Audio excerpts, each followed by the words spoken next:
All right, hello everyone. Welcome to the Residence Life and First Year Experience Student Staff Selection Informational Session. And this is for the 2021-2022, whoa, that's a long one, academic year. So welcome.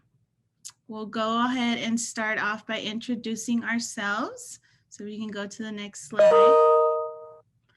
So my name is Cristi Martinez Salcedo, pronoun she, her, hers, ella, and I am the current resident director for Prowley Sodaro Hall. Hi everyone, my name is Jordan Vaughn. I'm the program coordinator for orientation and first year experience.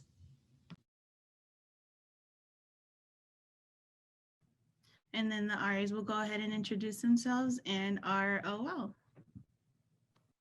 Hi, I'm Stephanie. I'm a first year RA at Chapman Grant. Hello, I'm Pablo Arias, and I'm the lead resident advisor at Glass Hall. Hi, my name is Brielle Bonagro, and I have been an orientation leader for 3 years. Beautiful. So if we can go to the next slide. Awesome. So a little bit about Residence Life and First Year Experience. Our mission is to develop each student holistically. We're here to support successful transitions throughout the university, foster engagement through living and learning opportunities, create a safe and inclusive environment to maximize intellectual and personal growth. And so some of our values that we hold very deeply within us, but also within everything that we do here in RLFYE is care, citizenship, community, leadership, and learning.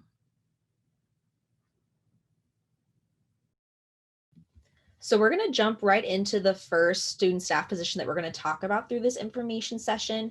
So our first position is the orientation leader position. So we wanted to give you some expectations that we have of that position.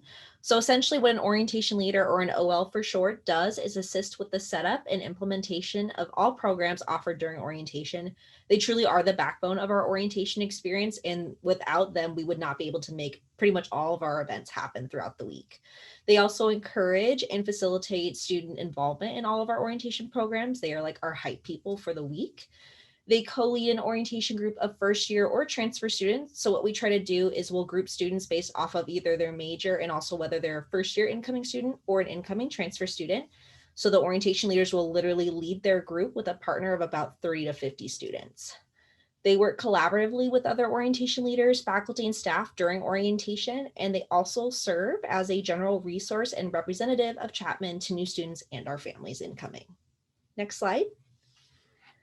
So with the application of the orientation leader position, it is a 2 or potentially a 3-step process. So there is an application that will essentially just have them have some demographic questions answered, a resume, as well as 3 short answer questions.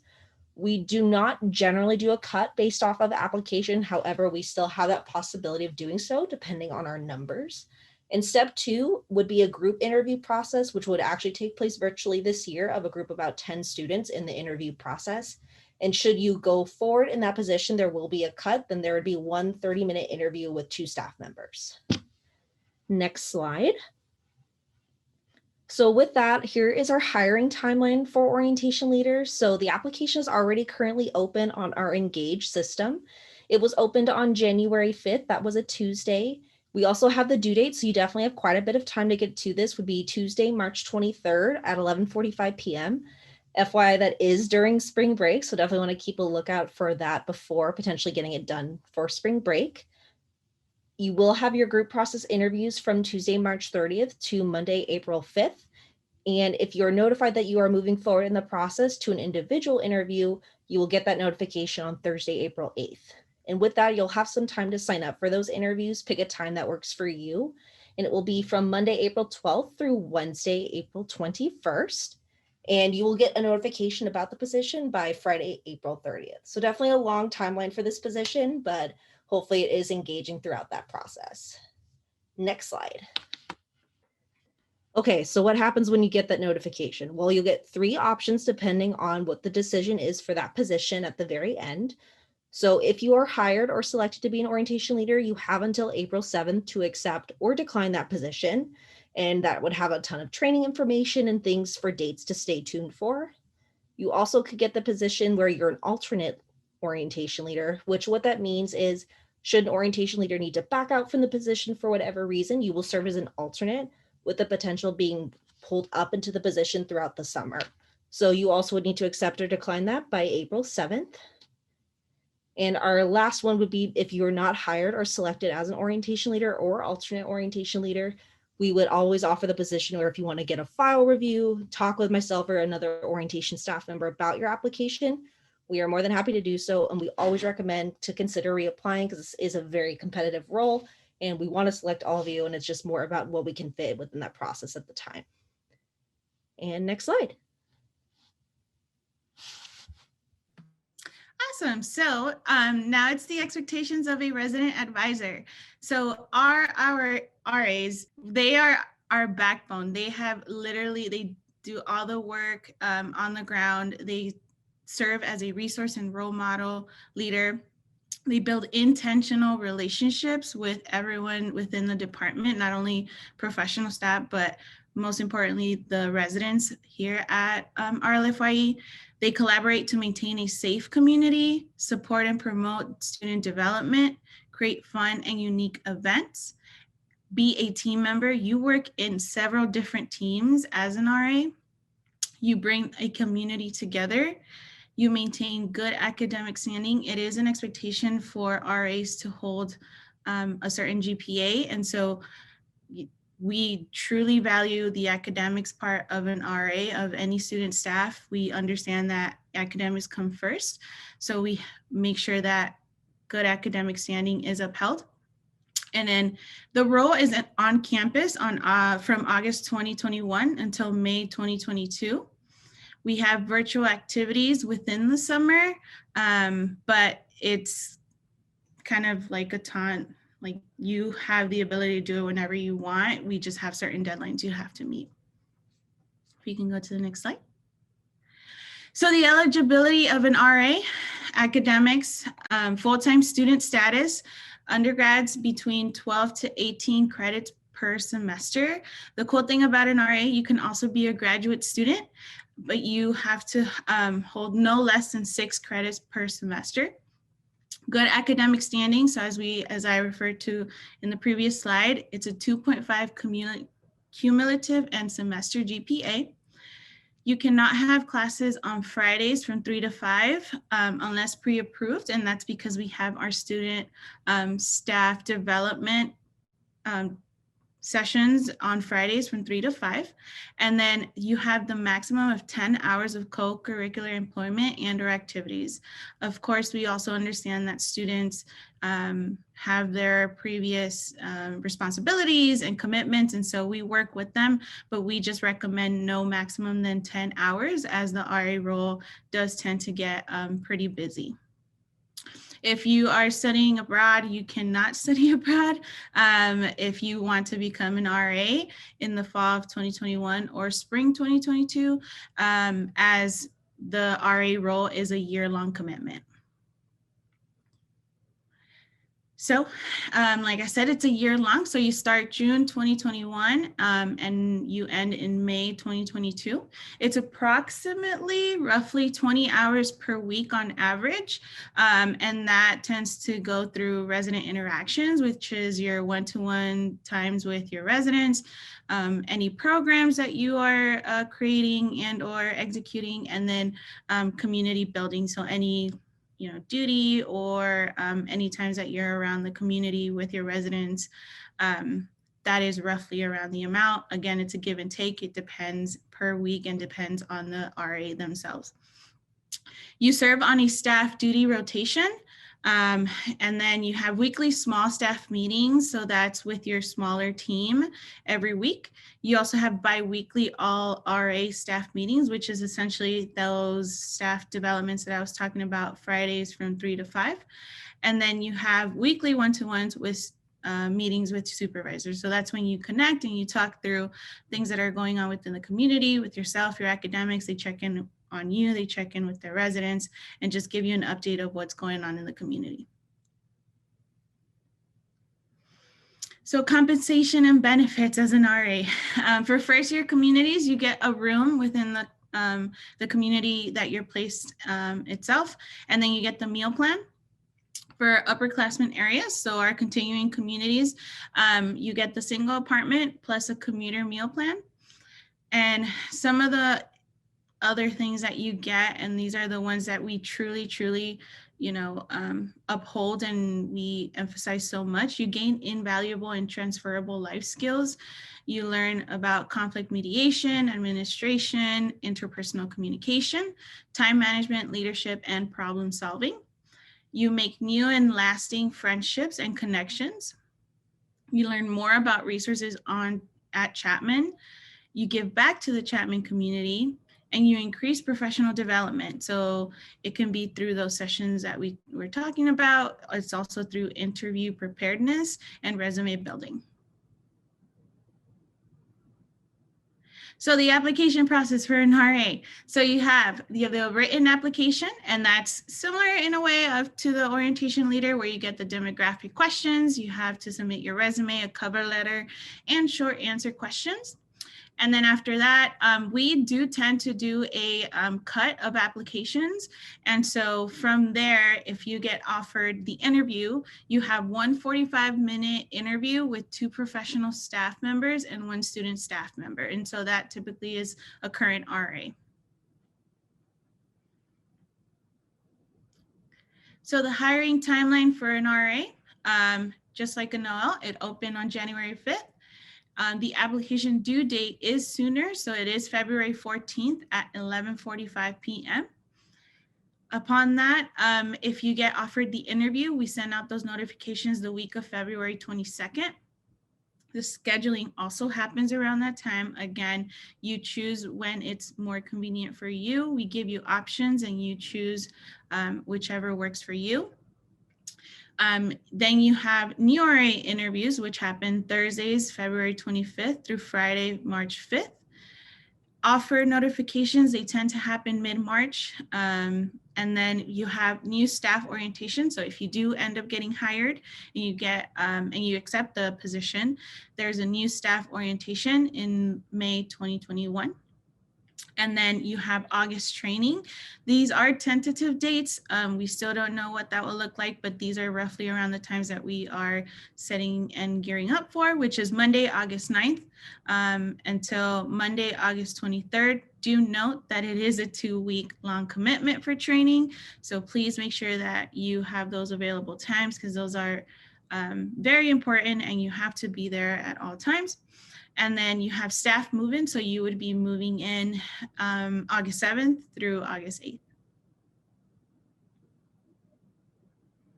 Cool. So just like orientation leaders, so if you get hired, you have the ability to accept or deny or decline the offer. You will get more information on trainings and any important information once we send out that notification. If we also offer the alternate list, so you are able to also accept or decline the alternate offer. And then if you do not get hired, we will send you that notification, and you can also request a file review and reconsider reapplying. Just like OLs, RAs are very competitive roles. And so please do not get discouraged.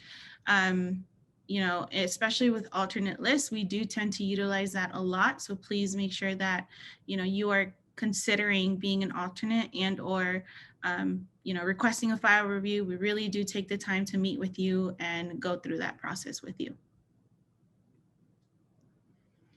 Awesome. So now we're going to go into our student staff panel discussion and question and answers. So if we can have the RAs and the orientation leader unmute themselves, and we're just going to go ahead and ask questions.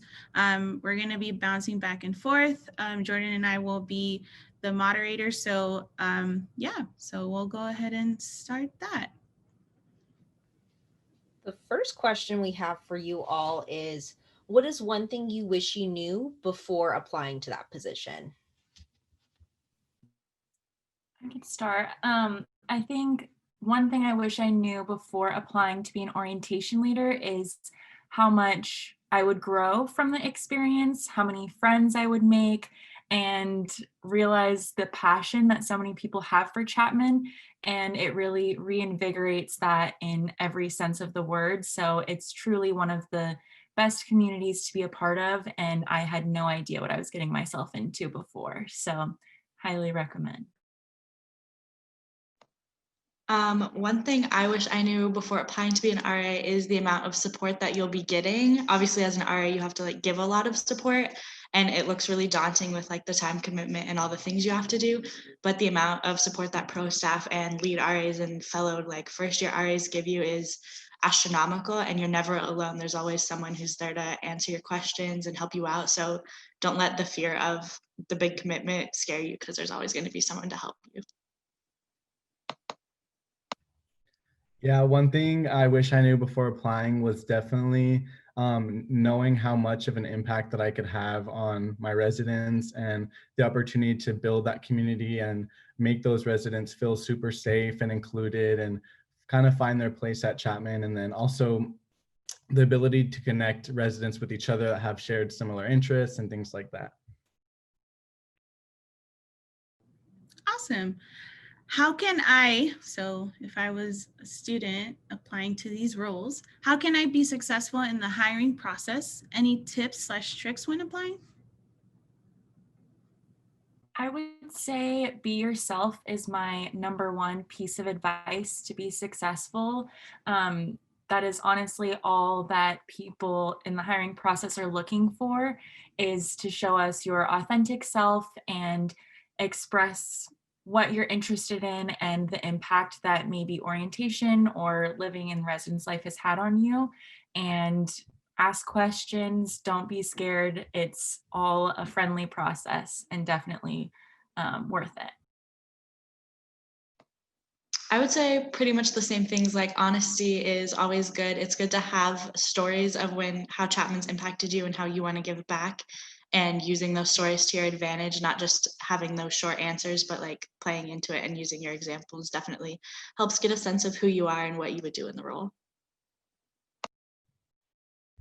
Yeah, I totally agree. I'd recommend getting your resume and cover letter reviewed. Definitely that would be helpful. When in the interview, maybe providing specific examples and relating it to that position would be really helpful. And yeah. Yes, everyone, please come with questions. It also helps your interview be remembered. So just adding on to that. So our next question for the group is, how has the COVID-19 pandemic impacted your job or daily tasks within your role? I would say that for orientation, since it is about a 2-week long commitment, we were able to transition it fully online. And so there's a lot of training days, and then there are the days where you get to interact with your students a lot. And so it's a lot of bonding activities, learning about Chapman, ways to impact your students. And I would say that COVID-19 has impacted that, but having experienced both in-person and online orientation, it is still an incredible experience that is fully worth it. And you get to have those same experiences, whether it be online or in person. I would say one of the big differences is much shorter days online than in person. I agree. Obviously, everything's virtual, so it's a little harder to build those connections, but it just offers more opportunities to build connections, I think, because you can text people or FaceTime people. It doesn't all have to be like face to face. And I think that's something unique about our generation and connecting with people, because we all like know how to use that, and it's a lot more fun. Definitely the RA role is focused a lot on safety right now, just keeping all of the residents safe and healthy. So I think that's the biggest impact it's taken on us, is that we are so focused on that and interacting and making sure everyone's like okay before like focusing on programs and other things. We're focused on health and safety and well-being. Yeah, definitely. I think it's definitely allowed me to be more creative in finding ways to support those students, and also being able to like adapt to those new work environments during these uncertain times. So it's definitely been impacted, but I think it's just a great opportunity to learn how to adapt, and it's also like a professional development opportunity as well. Beautifully said. So, how do you navigate your time through work, school, and personal commitments? For orientation, it is a big commitment for a short period of time. So you are going nonstop basically all day for about 2 weeks, but it is honestly the best way to start off the school year. Every year that I've done it, it has brought me back to loving Chapman more and more. And it's a time consuming thing, but at the end of the day, you're going to make friends and it will be fully worth it to get back into Chapman and enjoy it. RA is a little bit different because it's the whole year essentially, but I think it's more so that it's your whole life, like you're living where you're working and you're making friends where you're living, and it's just constantly around you. But it's very easy to work in your clubs and your extracurriculars because you'll have residents who are in the same clubs, you'll have fellow RAs who are in your classes. It's a lot of fun to build those connections beyond just your res hall because you are involved in so much outside of just being an RA in class. I personally am in a lot of clubs and I work a second job, and it's very easy because the staff is there to support you and your residents are super understanding, and everyone's just there to make sure you're okay. As much as you're there to make sure others are okay, everyone's there for you as well. Yeah, I agree. There's definitely a super awesome support system as holding the position as an RA. I would say how I balance work slash school and time management would definitely be a planner. A planner is literally my best friend. I try and take everything day by day and plan out my week, either that Sunday before the week or the Monday of, just so I know, just so I don't get like super overwhelmed with the tasks for the week, and I just try to take it day by day. And with each of your positions, what would a typical workday look like for you? So the first half of orientation is all about training. So that is within the teams of orientation. So you'll be working with small groups, large groups of all of the orientation staff, which is a little over 100 people. And then you'll be broken off into smaller groups and lots of learning things and bonding activities. But then when orientation starts, you will be working mostly with your partner and interacting with the students, guiding them in essentially anything that they need. And you'll be leading Fenestra forums, which are a way to connect with students within your major and help them connect with each other.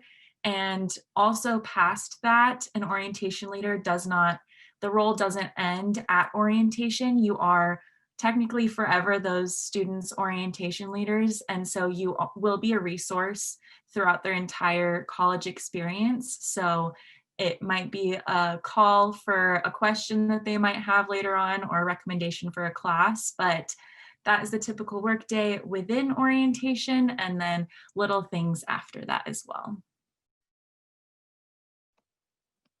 For the RA role, I think Pablo would agree that there's no typical work day. I think it's always a little bit different just because things happen and you're not expecting it. If you're on duty, I think that would be our typical work day. You go on at night and you're holding the phone if anything happens, mostly lockouts, and talking to PSAFE and just making sure everything's running smoothly where you are. And then you hold it through the night just in case, and you pass it off in the morning. But as Christy mentioned, we have meetings on different days of the week, and you have to spend your free time kind of doing like interactions and building things for your board and your programs. But I wouldn't consider that work just because it's so much fun, because you like develop those friendships with your residents. So it's more just like texting your friend instead of I have to do this. It's a lot of fun, and you can make it more fun as you go.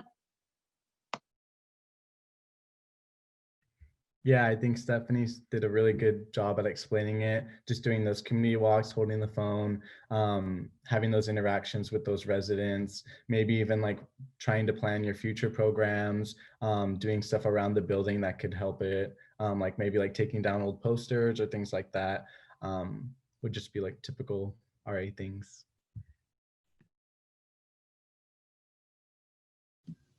Well, thank you all so much for answering those questions for us about each of your positions. We greatly appreciated your time.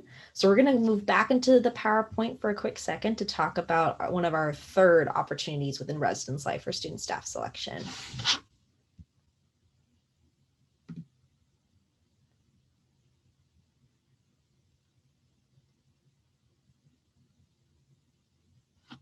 So with that, actually, we'll go back to that last slide at the end, but our third position we're going to talk about today is the Fenestra Community Coordinator position.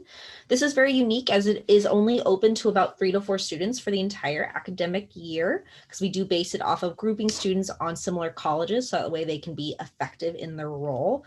So the Fenestra Community Coordinator, or the FCC position for short, helps create and implement orientation events for both our fall and spring orientation. They plan and facilitate first year programs, which essentially means they help plan and create events for our first year students here at Chapman throughout the year. They assist students with their academic needs, as that's why we group them based on college, so that way they can provide additional support and be knowledgeable about the colleges that they are helping in to support. And then they conduct a weekly presence program in their assigned Fenestra Living Learning community. Right now, as it's virtual, that definitely does look a little different, but we are hoping when we are able to safely return to fall that they would pick this back up and also potentially do main campus support as well, so that way they're not just limited to the residence areas. Next slide. So with this position, it does start a little later in terms of an academic process to get hired for the position. So instead of it being through Engage, we actually will be posting the position via our Chapman student, like basically the hub for all student staff positions on campus, which is People Admin. So the link is here for your reference, but that is where the application will be posted, which will be around March. It'll be similar to that, as it will be demographic questions, a resume and cover letter will be provided. And then we will review the applications and we'll have a 30-minute interview with 2 staff members once the application window closes. So with the hiring timeline, as I mentioned, it will open in March, definitely towards the end of March. So Monday, March 22nd. It will close formally in terms of how we can push folks into an interview by, it would definitely not be Friday, March 16th. That is my typo. It is Friday, April 16th. Interview offer notifications will go out also in April, not March. It's my birthday month, so I think that's why I was very focused on March. But that will all go out in April 19th, and you will have your interviews though from Wednesday, March 21st to Friday, March 23rd for that process. So with that, in the end, you will be hired or have offers out by Wednesday, April 28th. And yes, you will have that go out. So you'll have an opportunity to accept or decline the position, which will have additional updates through that as well. We may or may not also have an alternate list for that position, depending on applications that we receive. And then if you're not hired, yes, we always recommend considering to reapply, and file reviews are always available for folks who ask for it. And with that, that does conclude our student staff selection information session for today. If you have any questions about any of the positions we talked about, please email the RLFYE selection@chapman.edu email account, and we will get back to you as soon as we can. Yeah, thank you so much for attending. RAs and OL, do you have any last minute quick thoughts, tips, comments you want to share? I can share. I think applying to be an orientation leader is one of the best ways to get involved on campus. As a freshman, I was not very involved at all, but through being an orientation leader starting my sophomore year, it was honestly the best experience to understand more about Chapman. I learned more than I had the entire previous year within the 2 weeks of orientation. And you get to be a part of an amazing community that lasts longer than just the 2 weeks. And it is just one of my favorite things, and I highly recommend applying. Yeah, I would say just apply. You never know what's going to happen, and we're always looking for unique and fun individuals to join the team. You're going to make great connections and grow so much as a person. You'll hold these skills for the rest of your life, so might as well just apply. Yes, definitely apply. Being an RA is super fun. It's a great opportunity to give back to that Chapman community. Some of my favorite things were supporting those residents through programs. It's also a great opportunity to professionally develop and even get like other positions on campus, like whether that be being a club leader or maybe working in like student engagement or things like that. Really take advantage of the support that you are given. And please apply to all of them if you so desire. The amazing thing is you can make the choice of what you choose to accept if you're given the opportunity. So don't sell yourself short in terms of just be open to all the opportunities out there. Yeah, and don't get discouraged if in the event, you do not get hired. Like, this is an opportunity, and now you're more equipped to reapply for the next year if that's what you so wish to do, and or like Pablo said, for other positions. And we really do value everyone within the Chapman community, but we are super close within our own community of residence life and first year experience. And so we would love to welcome you into our community and see you develop and grow. I, for one, supervising RAs for the past 3 years, 4 years, it's such a journey, and it's so beautiful to see the development that comes with it, the growth, the personal, flourish that comes with being a student leader and just within the Chapman community. So we encourage you to apply. Please do so. We hopefully get to see your application on our tables. And if that is all, then we will be going ahead and concluding this. So thank you so much for watching. We truly appreciate taking the time to review. Please feel free to reach out to us with any questions or if you just need support.